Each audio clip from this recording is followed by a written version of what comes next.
يا والدين والصلاة والسلام على سيد الأنبياء والمرسلين سيدنا وحبيبنا وشفيعنا وقرة أعيننا ومولانا محمد وعلى آله وصحبه وجنوده وأنصاره والتابعين وتابع التابعين ومن تبعهم بإحسان إلى يوم الدين.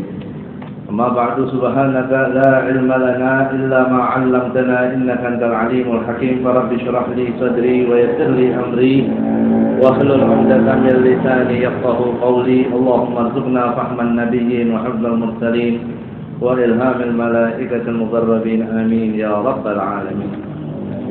Ma'asyiral hadirin rahimakumullah, mari kita lanjutkan kajian kita dalam kitab Fathul Qarib, pembahasan tentang salatul musafir,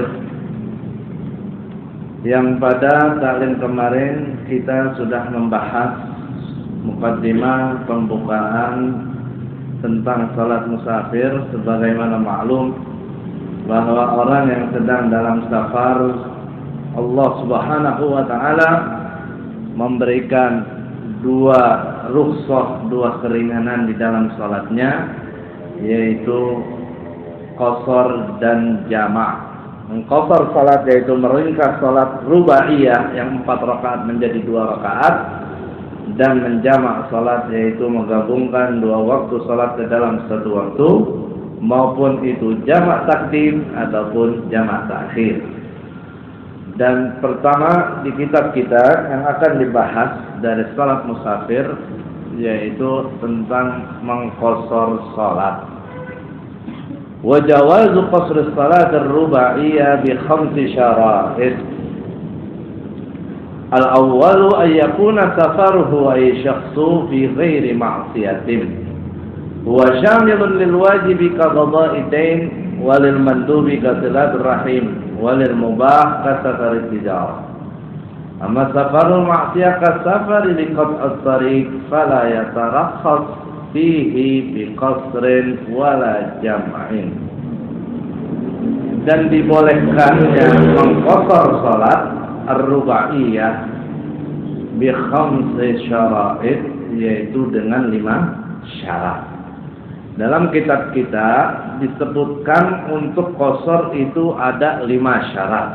Namun hakikatnya syarat qasar disebutkan lagi di Hasyiatul Bajuri 4 syarat lainnya. Jadi totalnya ada 9 syarat. Namun intinya adalah di 5 syarat ini, insyaallah satu persatu akan kita bahas. Nanti kita akan lanjutkan pembahasan 4 syarat lain yang disebutkan oleh Imam Al-Bajuri. Syarat yang pertama, ayyakuna safaruhu ay syakhsu fi ghairi ma'siyah.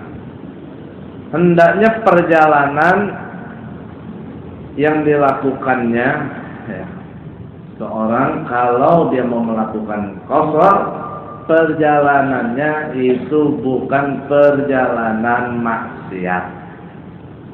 Ya, di dalam kitab Abi Syuja yaitu Ghayatut Taqrib dia disebut ayyakuna safaruhu fi ghairi ma'siyah, bukan perjalanan maksiat. Kalimat ini mencakup 4 macam perjalanan. Ya, karena safar, pergi atau perjalanan itu hukumnya ada 5. Ada safar wajib, ada safar sunnah, ada safar mubah, ada safar makruh, bahkan juga ada safar yang haram. Semua itu 5 hukum, 4 diantaranya safar yang mana di dalamnya kita diperbolehkan untuk menjamak dan mengqasar salat. Apa saja 4 itu? Yaitu safar wajib, safar sunnah, safar mubah, dan safar makruh. Safar yang wajib, pergi yang wajib seperti apa? Contohnya safar lil haji, pergi untuk pergi haji. Safar sunnah, contohnya apa? Safar li silaturrahim, pergi untuk silaturahmi. Safar yang mubah, ya, safar yang mana dalam perjalanannya itu tidak ada unsur ibadah juga tidak ada unsur maksiat. Pergi nggak dosa, nggak pergi juga nggak dosa. Pergi nggak pahala, nggak pergi juga nggak pahala. Kalau pergi ke mall apa itu hukumnya? Nah, tergantung apa yang di mallnya. Yang keempat, safar makruh. Safar makruh, ya, ulama menyebut di antara safar makruh adalah safar sendiri. Kenapa Nabi Sallallahu Alaihi Wasallam mengatakan al-musafiru syaitan wal musafirani syaitanani wa salasatu kafir. Kama qala Sallallahu Alaihi Wasallam. Ya, Nabi memang melarang kita kalau berpergian sendirian, bahkan juga berdua. Kalau mau berpergian khususnya perjalanan jauh, apalagi tempat itu bahaya, jalanannya sepi, rawan, diusahakan jangan kurang dari 3 orang, ya. Kecuali kalau memang kita tipe orang yang lebih nyaman, lebih enak sendiri. Dalam arti nyaman enaknya kita karena kita udah merasa tenang, nyaman ketika kita sendiri sama Allah Subhanahu wa Ta'ala. Ya, kita merasa enak. Ya, ketika sendiri kita lebih fokus untuk berzikir, bertafakur dan lain sebagainya. Tapi di luar itu Nabi menganjurkan jangan kita sendiri, jangan berdua, minimal 3. Apalagi kalau perjalanan jauh. Ya apalagi masa dulu kan.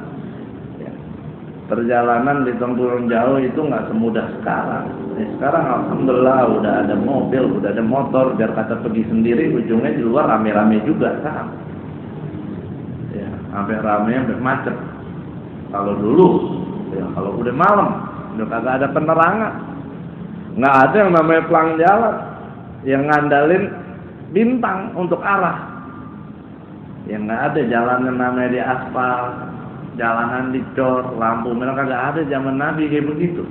Makanya kalau pergi jauh, perjalanan jauh sendiri itu sangat rawan. Kalau bertiga itu minimal. Kenapa? Karena kalau seandainya terjadi sesuatu, umpamanya salah satunya sakit, yang satu nemenin yang sakit, yang satu bisa nyari dokter, nyari pertolongan, nyari bantuan. Tapi kalau umpamanya berdua kan satu sakit, satu nyari bantuan, yang sakit ditinggal sendiri, kenapa-napa nanti. Ya, idealnya minimalnya tuh bertiga. Yang sendiri kita makruh. Atau di antara safar makruh, pergi yang makruh ya kita pergi keluar litijara atfanil mauta. Ya, untuk dagang tapi dagangannya cuma kain kafan doang. Ya, dagang kain kafan. Kayak ada yang tukang kain kafan di mana? Makruh kita dagang kain kafan. Kenapa? Kalau seandainya dagangan kita bukan itu aja nggak masalah. Memang kita dagang berbagai macam bahan. Ya, di antaranya ada bahan kafan, ada bahan buat baju koko, buat kemeja, nggak masalah. Yang makruh tuh kita jual aksesoris mayit doang. Kafan dan saudara-saudaranya. Cuma memang yang khusus kan kafan. Kalau kapas kan juga dipakai buat yang lainnya. Cuma kalau kain kafan kan nggak yang lain. Pokoknya kebutuhan mayit itu kita jual makruh. Kenapa? Ya karena otomatis kalau kita dagangannya begituan, harapan kita apa? Banyak orang mati. Nah, kalau kagak ada yang mati, pasar sepi. Ya. Ribet nih, dagangan gak laku-laku. Orang berpanjang umur semua. Jadi selalu mengharapnya orang mati, tapi dirinya mati kagak mau. Nah, makruh. Ya ala kulli hal, ya kita lagi bahas masalah safarnya. Itu contoh 4 macam safar. Wajib, sunnah, makruh, mubah. 4 safar itu masuk dalam kata ayyakuna safaruhu ay syakhsu fi ghairi maksiyah. Ya. Hendaknya perjalanannya Aisyah seseorang fi ghairi maksiyah, bukan perjalanan perjalanan maksiat. Yang maksud perjalanan yang bukan maksiat itu perjalanan yang mana? Yang wajib, yang sunnah, yang mubah, yang makruh. Tinggal satu yang nggak boleh, yaitu perjalanan haram, perjalanan maksiat. Perjalanan maksiat ini pun ulama membagi 3 macam. Yang pertama, seorang yang perjalanannya disebut maksiat fis safar, yang kedua bis safar, yang ketiga fis safar bis safar. Asi fis safar, asi bis safar, asi fis safar bis safar. Ini 3 macam perjalanan maksiat. Asi fis safar itu apa? Orang maksiat di perjalanannya. Jadi tujuan dia baik. Tujuannya mau silaturahmi, tapi di perjalanan dia melakukan maksiat. Umpamanya ngeliat perempuan yang bukan muhrimnya, itu kan maksiat. Tapi tujuannya apa? Bukan buang liatin perempuan, tujuannya mau silaturahmi, mau ziarah. Tujuannya bagus. Cuma di dalam perjalanannya ini ya ada sedikit kotor, ada sedikit maksiat. Itu namanya asi fis safar. Yang kedua, asi bis safar. Maksiat, kalau tadi maksiat di dalam perjalanan. Kalau asi bis safar apa? Maksiat dengan perjalanannya. Jadi perginya aja itu maksiat. Perginya itu dosa. Contohnya di mana? Orang yang perginya maksiat, perginya dosa asi bis safar, yaitu munsyi istafar lil maksiat. Memang dia tujuannya pergi buat maksiat. Mau kemana? Mau ke Las Vegas, mau main judi, sampai sono ditembakin, apes malah, duit habis, sampai sono kena peluru mati. Nah, itu asi bis safar. Mau kemana? Pokoknya dia pergi tujuannya untuk berbuat maksiat. Nah, itu orang yang dosa bukan di saat dia maksiat, yang wasilahnya aja, perjalanannya aja itu udah disebut perjalanan maksiat. Itu namanya asi bis safar. Yang ketiga, asi fis safar bis safar. Maksiat di dalam perjalanan. Kemudian asi fis safar bis safar ini gimana? Tujuannya baik, tapi dia berubah niat di tengah perjalanan untuk maksiat. Kalau yang pertama, tujuannya tetap baik, cuma dia melakukan maksiat di dalam perjalanannya. Kalau yang kedua, tujuannya memang udah dasar jelek, maksiat. Kalau yang ketiga, ini tujuannya baik, mau silaturahmi, di tengah jalan ditelepon sama temennya, lu kemari aja nih, lagi banyak barang nih, enak. Ya, lagi bagus nih barangnya nih. Dia tujuannya mau silaturahmi, sama temennya ditelepon, nggak jadi dah gua sono. Dia kumpul sama teman-temannya, dia mau mabok-mabokan. Nah, berarti asi bis safar bis safar. Dia rubah perjalanan yang baik menjadi perjalanan yang maksiat. Nah, ini 3 macam perjalanan maksiat. Bis safar, bis safar, bis safar, bis safar. Ya. Dari 3 macam ini, yang dilarang untuk menjamak dan mengqashar salat 2, yaitu asi bis safar dan asi bis safar bis safar. Tapi untuk asi bis safar, orang yang maksiat di dalam perjalanan itu masih boleh dia melakukan qashar dan jamak. Jadi yang nggak boleh yang bis safar dan bis safar bis safar. Kalau seandainya asi bis safar, nggak boleh qashar, nggak boleh jamak, wah repot. Rata-rata mungkin kita nggak boleh qashar jamak. Sekarang mau pergi gimana kita kagak maksiat. Ya. Mau ziarah, mau ini ya, ada aja. Kadang mau umroh, wah pramugari ini cakep tuh. Lah emang kagak maksiat itu. Ya. Andai kata asi bis safar kagak boleh juga, wah ribet, kagak ada tuh. Qashar jamak nggak berlaku bisa. Kurang syaratnya. Ya penting apa? Perjalanannya tujuan baik. Bukan berarti maksiat di dalam perjalanan dibolehin juga. Ini kita bahas boleh jamak qasharnya. Masa aslinya mah tetap jelek, tetap agak bagus. Yang nggak boleh apa? Yang bis safar. Tujuannya memang udah mau maksiat. Ya, tujuannya mau keluar negeri, keluar kota, mau berjudi, mau minum khamar, mau berzina, itu tidak boleh dia mengqashar dan menjamak sholat. Tapi kira-kira orang begitu masih ingat sholat nggak ya? Ya kali dia judi-judi, mabok-mabok, kayak sholat mah tetap aja rajin. Ya, habis kalau gua nggak sholat kalah mulu. Na'udzubillah min. Kadang orang kalau otaknya udah koplak tuh begitu, ngomong udah salah tapi kayak bener aja, kayak rapi, kayak bagus aja. Mau sholat. Na'udzubillah min dzalik. Asi bis safar dan asi bis safar itu tidak boleh dia mengqasar dan menjamak sholat. Andai kata dia tobat di perjalanan, dia tobat, itu juga tobat nyesel gara-gara buras, habis udah kalah udah tobat, mau apalagi ada kejadian ditembakin tuh yang mati. Alhamdulillah, semangat, gue gak kena tuh peluru. Tadi dulu gitu, alhamdulillah, gue masih hidup. Duit habis, udah gue tobat dah. Gue gak bakal berjudi lagi, gue gak bakal minum lagi. Dia tobat di dalam perjalanannya. Langsung dia mau sholat. Ya. Boleh gak qasar jamaah? Nah itu menjadi pertanyaannya. Bukan cerita tobatnya kenapa-napa, bukan. Dia perjalanannya maksiat, kemudian di situ dia bertaubat. Bolehkah dia mengqasar dan menjamak atau tidak? Ini ada perbedaan antara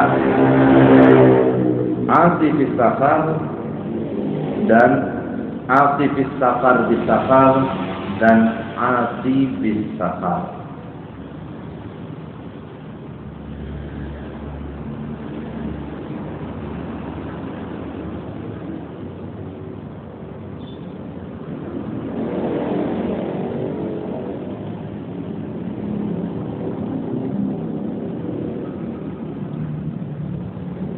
Beda ya, antara asi bis safar dengan asi bis safar atau bis safar. Bedanya gimana?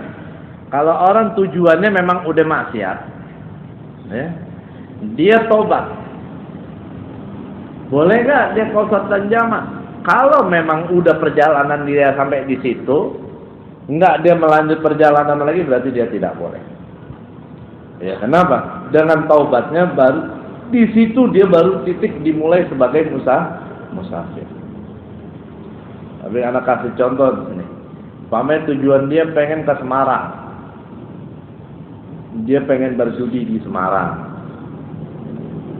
Pengen berjudi di Semarang, dia naik mobil. Tujuan itu kan udah aktif di safar tuh. Boleh nggak qasar jamak? Nggak boleh. Sampai Cirebon dia ziarah dulu. Mau ziarah kemana? Ya. Enggak tahu dia dapat hidayat di situ. Berubah. Dia kagak jadi mau ke Semarang mau berjudi. Tapi dia mau lanjut perjalanan, cuma bukan untuk berjudi. Nah, jadi pertanyaan, boleh nggak dia qasar jamak?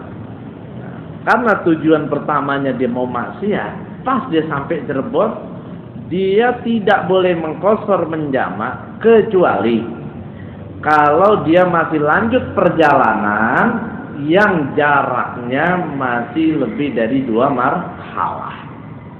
Jadi mau ke mana? Dari Cirebon kan udah tobat.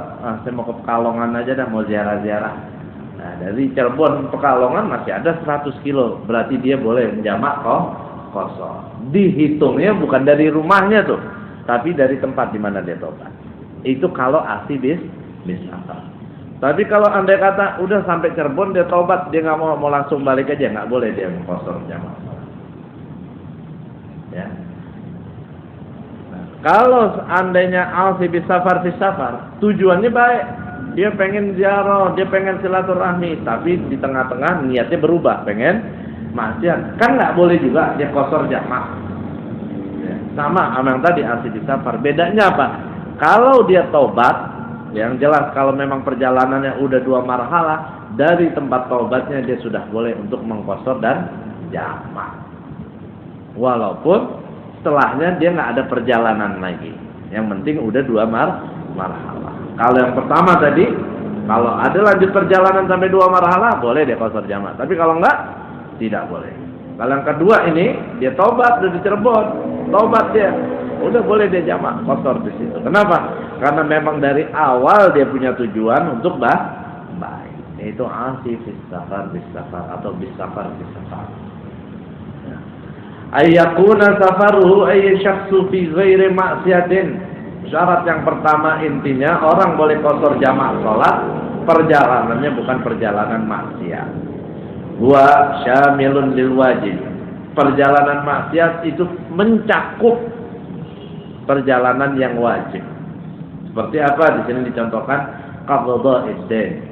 Perjalanan untuk bayar utang. Ya, dulu kagak ada transfer. Ya, minjem duit sama orang Surabaya, ya bayarnya kita kudu ke Surabaya.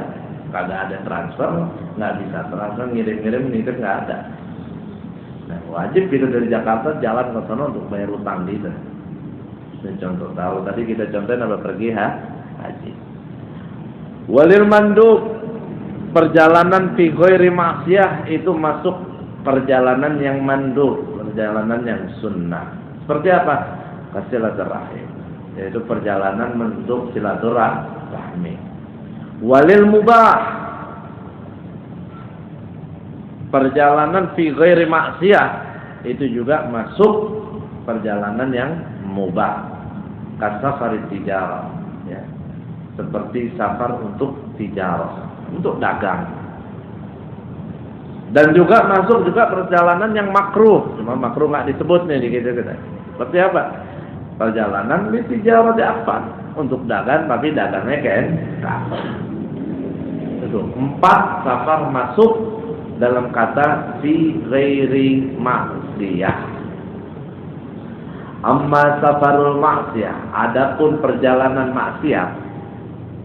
Nah, yang dimaksud perjalanan maksiat di sini apa? Bis safar atau bis safar bis safar, bukan yang bis safar. Amma safarul ma'siyah, adapun perjalanan maksiat. Kas safar ligon ektarik, seperti pergi safar untuk apa? Membegal. God ektarik itu kalau bahasa sekarangnya begal. Kalau god utorik, god motong, torik jalan, motong jalan. Berarti petugas PU baru nggak boleh jamak dong, yang ngaspal, yang motong bukan. God utorik ya artinya begal itu, atau bajing loncat. Ya, dia mau keluar kota, buat apa ya? Cari fisik, di mana di situ sering orang lewat, sepi. Dia mau begal, mau ngerampok, mau korupsi, mau judi, mau nipu. Itu perjalanan maksiat. Fala yatarakhas, maka orang yang perginya tujuannya maksiat, la yatarakhas, dia nggak bisa memanfaatkan rukhsah dalam perjalanannya itu, bigosrin maupun itu qasar salat, awala jam'in ataupun menjamak salat. Itu syarat yang pertama. Yang kedua, wasani an takuna masafatuhu ay safar 16 farsakhan. Syarat yang kedua, masafah, jarak tempuh perjalanannya itu mencapai minimalnya 16 farsakh tahdidan. 16 farsakh tahdid, tepat. Enggak boleh kurang, bukannya takriban, bukan kurang lebih 16 farsakh, tapi harus 16 farsakh tahdidan, tepat fil asah, menurut pendapat yang asah, yang lebih kuat. Muqabilul asah, lawannya dari asah apa? 16 farsakh takriban. Jadi asah di 16-nya. Asah di tahdidnya, bukan di 16-nya. Ya. Jadi dalam mazhab kita minimal 16 farsakh tepat. Tapi ada pendapat apa? Kurang lebih 16 farsakh. Berarti itu muqabil asahnya. Andai kata 15,9 farsakh boleh, masih safar tawil. Tapi mu'tamad apa? Safarnya harus safar tawil, safar yang jauh. Safar jauh itu apa? Safar yang jarak tempuhnya mencapai 16 farsakh. Nah, 16 farsakh ini berapa? Sekarang kita udah nggak pakai farsakh lagi. Ya, kita udah umumnya sekarang pakai kilometer. Kalau ke kilometer, ya ada beberapa pendapat ulama. Intinya paling sedikit ulama berpendapat 80 kilometer. Yang mengatakan 82, 84 atau 85 kilometer. Ya, intinya kalau kita mau qasar jamak paling kagak kalau udah 85 kilometer udah yakin bisa qasar dan jamak. Kalau 80 ya ada ulama yang boleh. Ya, tapi kalau di bawah 80 kilo, 70, 75 jangan qasar, jangan jamak. Ya, karena itu masih belum masuk kategori safar tawil atau 2 marhalah.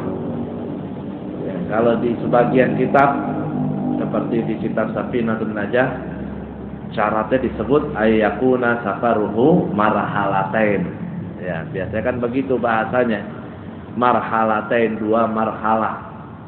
2 marhalah itu perjalanan sepanjang atau selama 24 jam. Ya, orang dulu kalau pergi naik onta dengan membawa bekal, beban, ya kebutuhan safar di atas ontanya, mau perjalanan yang ditempuh kurang waktu 24 jam terus setidaknya ada waktu istirahat 2 kali. Itu namanya 2 marhalah. Nah, dalam waktu 24 jam ya atau 2 hari, kadang diartiin 2 marhalah itu 2 hari. 2 hari bukan 2 hari 2 malam, 2 hari artinya 12 jam 12 jam. Dihitung siang jalan, malamnya istirahat. Ya. Biasanya dalam kurun waktu itu jarak yang ditempuh itu sama dengan 16 farsakh ini. Nah, 16 farsakh tadi kurang lebih 80 atau sampai 85 kilometer. Ya, jadi antum kalau mau pergi jarak tempuhnya sampai 85 kilometer, baru pergi kita itu disebut safar tawil. Perjalanan jauh yang membolehkan kita untuk mengqasar dan jamak. 85 km itu kan syarat boleh kita qasar jamak. Tapi bukan berarti kita boleh mengqasar dan menjamak kalau jarak yang kita tempuh sudah mencapai itu. Enggak. Bukan berarti kalau kita udah sampai 85 kilo baru nih boleh kita qasar jamak, enggak. Tapi apa? Qasar jamak boleh kalau kita udah disebut musafir. Kapan kita disebut musafir? Kalau kita udah berangkat keluar wilayah. Kita pengen ke Pekalongan nih, hadir hall nisfu Sya'ban. Boleh qasar jamaknya kapan? Pas di kilometer 85. Ya. Mau di kilometer 39, mau di kilometer 19 sudah boleh kita qasar jamak. Ya, kenapa? Karena kita udah musafir, udah keluar wilayah dan udah jelas kita punya tujuan lebih dari 85 km. Jadi syarat ini bukan syarat bolehnya kita qasar jamak kalau udah sampai di jarak itu, enggak. Tapi jarak tempuh kita mencapai itu atau lebih. Kalau kita mau pergi satu tempat, tujuan kita totalnya cuma 50 kilo, tapi PP. Ya, nggak sampai 85. Cuma 50 kilometer. Kalau PP jadi berapa? 100 kilo. Boleh qasar jamak nggak? Ini sekarang jawabannya di kitab kita. Wala tuhsab muddatar ruju'i minha, dan tidak dihitung ya jarak waktu pulang dari 16 farsakh. Jadi jarak tempuh kita 16 farsakh itu harus jarak pergi perjalanan. Kalau pulang pergi ya kayak tadi 50 pulang 50 100, berarti boleh dong qasar ya? Enggak. Pulangnya itu enggak dihitung. Ya, artinya tidak boleh dalam seperti contoh tadi dia mengqasar dan menjamak sholat. Nah, sekarang banyak ya, kita punya satu tujuan tapi banyak jalan menuju tujuan kita itu. Contoh gampangnya kalau kita mau ke puncak, ada dua jalan kan? Lewat tol sama non tol. Jauhan tol apa jalur biasa? Laya Bogor ya lebih jauh ya. Umpamanya kayak kita mau ke puncak. Kita anggap lewat non tol, jarak dari sini ke puncak 60 kilo. Kalau lewat tol, jarak ke puncak 85 kilo. Ini contoh aja, jangan diprotes. Enggak gimana? Contoh. Dari protes lagi. Contoh. Ya. Kalau non tol 60 kilo, lewat tol 85 kilo. Ya. Boleh nggak kita qashar jamaah? Ada dua jalur nih. Andai kata kita lewat non tol, tidak boleh kita qashar jamaah. Berarti mendingan lewat tol dong, biar qashar dan jamaah. Kalau lewat tol biar qashar jamaah, nggak boleh juga qashar jamaah. Terus gimana? Lu ke Sukabumi biar boleh. Jauhan. Kalau nggak Bandung. Kalau lewat non tol 65 kilo, nggak 60 kilo, nggak boleh jamaah. Ya 60 kilo. Lewat tol 85 kilo, biar boleh jamaah. Boleh nggak? Nggak boleh juga. Kenapa? Memilih jalur yang baru tujuannya hanya untuk boleh jamaah atau qashar itu tidak boleh. Kecuali kalau alasannya kenapa lewat tol? Agak macet. Jalurnya lebih enak. Jalurnya lebih aman. Boleh itu kita baru mengqashar dan jamaah. Sekarang kalau kita mau ke puncak rata-rata lewat tol. Kenapa? Ya karena memang lebih aman, lebih enak. Enggak macet dikit. Ya enggak macet dikit. Kalau macet beda dikit aja. Kalau lewat tol macet juga sama aja. Tapi kalau di tol biar kata macet ya enak, lawannya mobil-mobil juga. Kalau lewat non tol macetnya macam-macam, mobil iya, angkot iya, bis iya, orang nyebrang, motor, tukang bakso, wah tambah pusing. Tetap enakan lewat tol. Jadi pilihan kita lewat tol, kenapa? Bukan karena biar bisa qashar jamaah, tapi karena ada alasan. Nah, kalau memang kita pilih jalur jauh dengan alasan-alasan tertentu, itu boleh kita mengqashar dan menjamaah. Bahkan di antara alasan, kalau kita lewat jalur yang jauh, di situ pemandangannya lebih bagus, lebih enak, ya, itu boleh kita mengqashar dan jamaah. Tapi kalau kita jalan-jalan tujuannya buat melihat pemandangan doang, nggak boleh kita qashar jamaah. Ya, nanti ada di antara syaratnya, nanti di syarahnya itu safarnya harus memiliki tujuan yang jelas. Kalau seandainya tujuannya cuma mau ngelihat pemandangan doang, itu nggak boleh kita qashar dan jamaah. Ntar di babnya kita bahas. Tapi kalau urusan yang ini, milih jalur jauh karena pemandangannya lebih bagus, boleh kita qashar jamaah. Karena tujuan ngelihat pemandangan bagus itu bukan tujuan utama, hanya pemilihan jalur aja. Ya, jadi boleh kita mengqashar jamaah. Nah, sekarang dijelasin nama Imam Ibn Qasim. 16 farsakh itu berapa? Udah dijelasin nama Ibn Qasim, kagak paham juga kita ujung-ujungnya tetap. Pahamnya 85 km.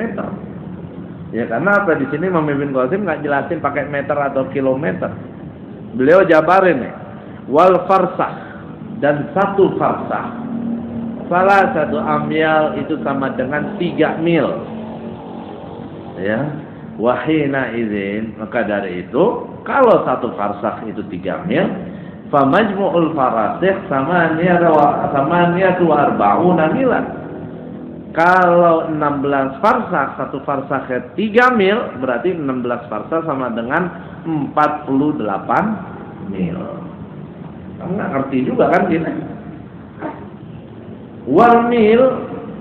Nah, mil juga, mil yang di sini sama mil yang berlaku sekarang kan ada pakai mil juga kan? Itu berbeda. Kalau mil dulu itu ada mil Hashimi, ya, ada mil Umayyah, Ya kayak retail, ada retail Tarim, ada retail Sewun, ya, ada retail Sona, macam-macam. Sama retail, sama-sama mil. Nah, kalau mil yang sekarang ada kan mau di mana aja mil ya segitu. Mil sama kilo jauhan mana? Mil ya. 1 mil kalau nggak salah tuh 1 kilo lebih, hampir 2 kilo. Kalau nggak salah ya berarti benar. Ya. Nah, di sini katanya apa? 16 parsak sama dengan 48 mil. Apaan lagi nih mil? Kita nggak paham. Dijelasin lagi sama Ibn Qasim. Wal mil, 1 mil, wal mil arba'atu alaf khutwah. 1 mil itu sama dengan 4.000 langkah. Masih nggak paham juga? Dijelasin lagi. Wal khutwah salah satu aqdam. 1 langkah itu sama dengan 3 kaki. Khutwah di sini ai khutwatul ba'ir. Langkah yang di sini bukan langkah manusia, tapi langkah onta. Jadi 4.000 langkah onta itu sama dengan 1 mil. Onta tuh kalau jalan atau lari 4.000 langkah itu sampai jarak 1 mil. Nah, 1 langkahnya onta itu sama dengan 3 kaki kita manusia. Bukan 3 panjang kaki ya. Ya kalau kita naik pesawat kan yang pakai di patokan apa? Kita berada di ketinggian 9.000 kaki. Ada yang pernah nanya nggak kaki saya itu? Nah, ada di ketinggian sekian ribu kaki. Ada pengen nanya nanti kalau naik pesawat lagi. Mbak, itu kaki saya loh mbak. Oh, tanya pilotnya. Jadi 1 khutwah yang dimaksud khutwah ba'ir ya, langkahnya atau apa tadi onta sama dengan 3 kaki.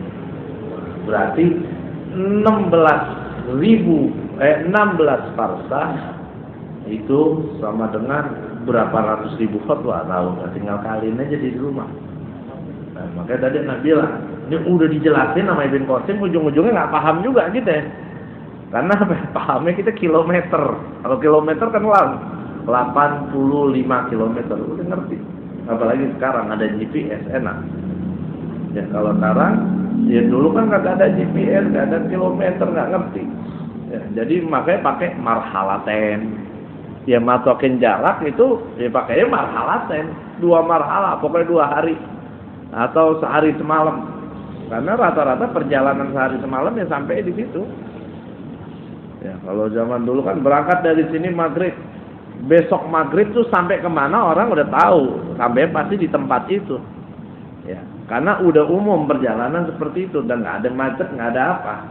Ya paling kalau ada kendala ontaknya sakit, kalau nggak ada badai, ya nyasar-nyasar dikit dah. Tapi umumnya kalau emang normal ya pasti sekarang udah sampai di tempatku. Makanya Rasul Shallallahu Alaihi Wasallam ya di saat beliau menceritakan Isra Mi'raj, ya kan ada orang nanya kan, rombongan kita, kafilah kita yang pulang dari sana kapan masuk ke Mekahnya kalau emang benar ente dari Masjidil Aqsa. Nabi kan melihat kafilah yang lagi mau pulang ke kota Mekah udah sampai di satu tempat. Dan di situ udah ukurannya dari tempat itu masuk ke Mekah kurang lebih 2 atau 3 hari. Makanya Nabi bilang, Nabi kan Isra Mi'raj Senin, Kamis tuh rombongan bakal datang karena udah ukurannya. Kan ditungguin sampai hari Kamis belum nyampe tuh ternyata kan. Tapi akhirnya apa? Rombongan itu masuk ke kota Mekah di detik-detik terakhir dari hari Kamis. Matahari mau terbenam dilarang sama baginda Allah Subhanahu wa taala, ditahan dulu sama malaikat Jibril, jangan terbenam dulu. Pas rombongannya masuk ke Mekah baru tuh matahari terbenam. Ya kalau ukuran normal tuh udah terbenam. Makanya orang-orang kafir Quraisy, kafir Mekah saat itu apa? Udah girang banget kalau Nabi Muhammad itu salah prediksi pikirnya. Dia bilang Kamis, ini matahari udah mau terbenam, sebab terbenam matahari, hari udah berubah. Udah ganti. Udah jadi Jumat. Bukannya jam 12 malam kan terbenam matahari. Matahari udah mau terbenam belum nyampe, akhirnya ditahan sama malaikat Jibril. Masuk ke rombongan kota Mekah, orang semua melihat sebelum matahari terbenam, setelah masuk baru mataharinya terbenam. Jadi dalam mukjizat Isra Mi'raj itu banyak mukjizat lain. Di antara tadi ya, matahari nungguin Rasulullah sallallahu alaihi wasallam. Subhanallah. Ya, itu nabi kita. Ya, jadi pakai waktu ukurnya. Allah lihat. Kalau sekarang kita mau jalan kemana, tinggal kita ketik GPS, ya kan? Dari sini ke jalan ini udah kelihatan 80-90 km. Sampai jam berapa kita nyampe nya dikasih tahu. Pada itu GPS di Jakarta puyeng. Ya, berubah lagi 3 jam nyampe. Nggak taunya masuk Cikampek macet, berubah lagi 4 jam, macet lagi, berubah lagi. Makanya nggak sedikit. Jangankan manusia, GPS-nya error banyak banget di kita di sini. Nggak kuat tuh emak-emak ngomong kalkulasi rute. Anda kena macet lagi.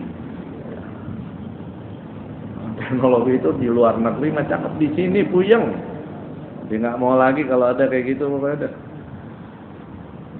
Wasalisu yang ketiga, ayakuna al-qasiru muaddiyan lis salati ar-rubaiyah. Amma al-fa'idat hadaran fala tuqda fihi maqsuratan. Syarat yang ketiga, hendaknya ayakuna al-qasir, hendaknya orang yang mengqasar salat, dia melakukan salat rubaiyah, dia mau mengqasar salat yang 4 rakaat itu, salatnya merupakan salat yang adaan, bukan salat yang qadha. Jadi boleh kita mengqasar salat di saat kita safar dengan syarat apa? Yang kita qasar itu salat yang ada, bukan salat yang qadha. Kalau salat qadha, akhirnya orang kalau mau qadha safar dulu biar diskon 50%. Nggak boleh. Yang boleh diqasar apa? Yang adaan. Kalau qadhaan boleh nggak? Nggak boleh, tapi nggak mutlak. Ya. Salat yang boleh diqasar adalah salat yang ada. Amal faita, adapun salat yang pernah ditinggalkan, kan wajib kita qadha. Boleh nggak di saat kita qadha itu kita qasar, di saat kita lagi safar? Nggak mutlak boleh, juga nggak mutlak tidak boleh. Tapi yang jelas kalau adaan boleh. Kalau qadhaan gimana? Tafsir. Dilihat. Andai kata sholat yang dia tinggalkan itu, yang mau dia qadha, ditinggalkannya di saat dia lagi safar, maka boleh dia mengqadhanya dengan diqasar, dengan syarat ya qadhanya juga dalam keadaan safar. Tapi kalau seandainya sholat yang dia tinggalkan itu fi hadar, tidak dalam safar, nggak bisa dia sholat dengan qadhanya diqasar walaupun qadhanya di safar. Anak kasih contoh, umpamanya tadi kagak sholat zuhur, ya. Pas di rumahnya dia nggak sholat zuhur, nggak sholat asar, terus dia pergi keluar kota, dia boleh qasar, boleh jamak, maghrib sama isya di jamak, isyanya diqasar 2 rakaat. Dan pas di rumah tadi dia nggak sholat zuhur sama asar, dia wajib qadha kan? Boleh nggak dia qadha 2 rakaat? 2 rakaat nggak boleh. Kenapa? Karena zuhur sama asarnya pas dia tinggalin dia masih di rumah. Ya, walaupun dia qadhanya di safar tetap harus 4 rakaat. Itu satu contoh. Yang kedua, contohnya dia lagi di luar kota. Ya, lagi tugas keluar kota, akhirnya dia kecapean, pas isya dia kagak sholat. Ya. Habis subuh dia balik ke Jakarta. Jam 6 pesawatnya. Dia tidur, bangun-bangun, udah subuh, berarti kan dia kagak sholat isya. Dia balik ke Jakarta, ya dia sholat subuh, dia nggak qadha atau isya. Sampai di Jakarta dia baru ingat, gua semalam kagak sholat isya. Wajib qadha kan? Wajib. Kalau dia qadhanya di rumah tuh sholat isya, dia ninggalin pas lagi di luar kota. Ya, padahal isya pada saat itu boleh gak dia qasar? Boleh. Cuma karena dia nggak sholat, dia qadha nih di rumah, boleh diqasar gak? Nggak boleh. Nggak boleh dia kosor. Ya udah dah, gue sholat 2 rakaat, kan gue ninggalinnya di sono. Iya, lu ninggalin di sono, lu mau kosor ke sono lagi nggak apa-apa, tinggal pilih dah. Ya, nggak boleh. Tapi kalau seandainya dia nggak kodok saat itu, dia pulang, belum dia kodok juga, nggak tahu kantornya tugasin, lu pergi lagi ke Ambon sono, ada tugas lagi, keluar kota lagi dia. Umpamanya dia ke Ambon, dia ninggalin di Surabaya, balik ke Jakarta, kagak sholat, pas dia ke Ambon baru dia mau kodok nih sholatnya. Boleh nggak dikosor? Boleh. Kenapa? Karena dia ninggalinnya safar, kodoknya juga di safar. Tapi bukan berarti kalau mau ngodok, dia nunggu dulu, nggak mau rugi banget. Dia pergi nih kagak sholat, pas mau pulang, gue nggak kodok sekarang, rugi gue. 4 rakaat, ntar dah nungguin pergi lagi, nggak tahu pergi ke rahmatullah. Nah, jangan, makanya kalau emang udah begitu, ya udah. Jadi mengkosor sholat qadha itu boleh kalau sholat yang ditinggalkan di saat safar dan qadhanya di saat safar. Kita kalau lagi ibadah haji atau umrah, dan dianjurkan di Madinah kita ada sholat arba'in. Kalau jamaah haji mah waktu arba'in itu dapat. Tapi kalau umroh ya apalagi paket 9 hari, ya biasanya kan cuma 3-4 hari aja. Kalau arba'in kan minimal 8 hari.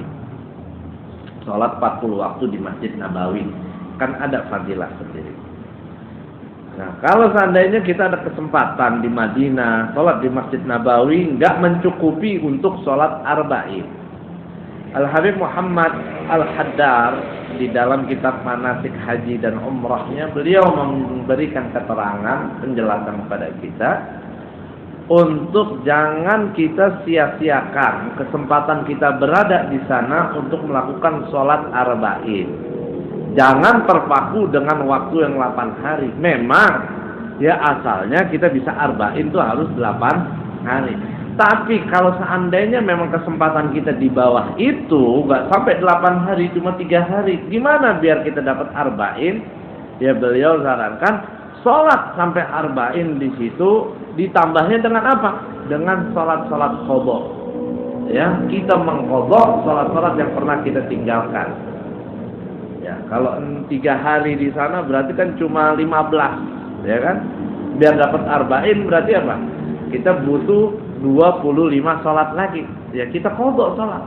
Ya apalagi kan kita kadang waktu masih baru balik, ya kadang ada masa jahiliyah kan kita sebut dulu masa jahiliyah, belum sholat, belum puasa. Ya, sekarang alhamdulillah udah sholat, puasa, udah ngaji. Cuman dulu kan mungkin sholat belum kita qadha semua itu. Nah makanya pas lagi di sana kita qadhain selama 35, dapat dengan qadha 35 plus adaan yang 15 arba'in. Masalah bener gak tuh dapat fadilah apa enggak? Yang penting kita udah ikhtiar, kita udah berusaha. Allah Subhanahu wa taala Maha tahu mana usaha hambanya yang sungguh-sungguh. Ya, Nabi bilang 40 salatnya memang 40 salat yang adaan harusnya. Cuma karena memang posisi kita nggak mungkin kita tunjuk, ya Allah, benar-benar kita pengen dapat fadilah arba'in. Cuma kita cuma 3 hari di sini. Nah kebetulan banyak utang nih sholat, saya qadha di sini dah, mudah-mudahan dapat arba'innya. Ya Allah Subhanahu wa taala Maha Pemurah. Ya Allah Maha mengetahui niat daripada hambanya. Nah kita qadha nih di sono. Kan kita banyak ninggalin sholat di sini. Kita qadha nih arba'in. Ya udah gua sholat dah 35. Mumpung musafir, zuhur, asar, isya bisa 2 rakaat juga. Bisa nggak? Bisa nggak kita kosor nih di sana? Qadhanya tidak bisa. Kenapa? Karena kan kita ninggalinnya di mari, ninggalinnya di sini. Walaupun qadhanya di sana nggak bisa. Ya, fa'idah fil hadar. Itu namanya sholat yang kita qadha, yang kita tinggalin di saat kita tidak safar. Nah, kayak di sini dijelasin. Ya, tanggung dikit lagi, satu syarat lagi. 2 syarat. cepet banget ya. Ngaji sejam, nungguin 2 jam. Ammal faidah hadaran. Adapun sholat yang ditinggalkan hadaran saat dia tidak dalam keadaan safar, saat dia hadir, ada di wilayah di rumahnya. Fala tuqda fihi, maka tidak bisa diqadha di dalam safar maksuratan dengan cara dikosor. Ini jangan salah arti. Fala tuqda fihi maksuratan. Salat yang kita tinggalkan di rumah nggak bisa kita qadha di dalam safar, di dalam perjalanan dengan dikosor. Yang nggak bisa apa? Qadhanya apa kosornya? Yang nggak bisa kosornya. Kalau qadhanya bisa nggak? Bisa. Jadi jangan antum salah tangkap. Oh, jadi kalau kita ninggalin sholat di rumah nggak boleh kita qadha di safar. Bukan nggak boleh qadha di safar, nggak boleh qadha di qasar. Kalau qadhanya mah boleh, karena fala tuqda fihi. Kalau seandainya maksuratannya hilang, bahaya nih. Kita bisa beranggapan berarti kalau safar nggak bisa kita sholat qadha. Mau qadha di mana aja boleh, cuma qasarnya yang lagi kita bahas. Wal faidatu fi safar. Adapun sholat yang ditinggalkan di saat dia safarnya safar tawil pastinya, maksuratan. Wal faidatu fi safar tuqda fihi maksuratan la fil hadar. Adapun faidah fi safar, sholat yang ditinggalkan di dalam safar, dalam perjalanan, tuqda fihi, diqadhanya di dalam safarnya maksuratan. Itu boleh dengan dikosor. La fil hadar, tapi nggak boleh kosor kalau qadhanya saat dia hadar. Pas dia di Surabaya kagak sholat, balik ke rumah dia mau qadha, dia harus 4 rakaat, nggak bisa dikosor. Tapi pas dia di luar kota dia nggak sholat, dia qadha di luar kota juga boleh, qadhanya itu dikosor. Adapun ada yang penting rubah iya, udah pasti boleh dikosor. Ini ada 2 syarat lagi. Ya, kita lanjutin insyaallah dengan 4 syarat lainnya di minggu yang akan datang. Wallahu a'lam bissawab. Astaghfirullahalazim. Astaghfirullahalazim.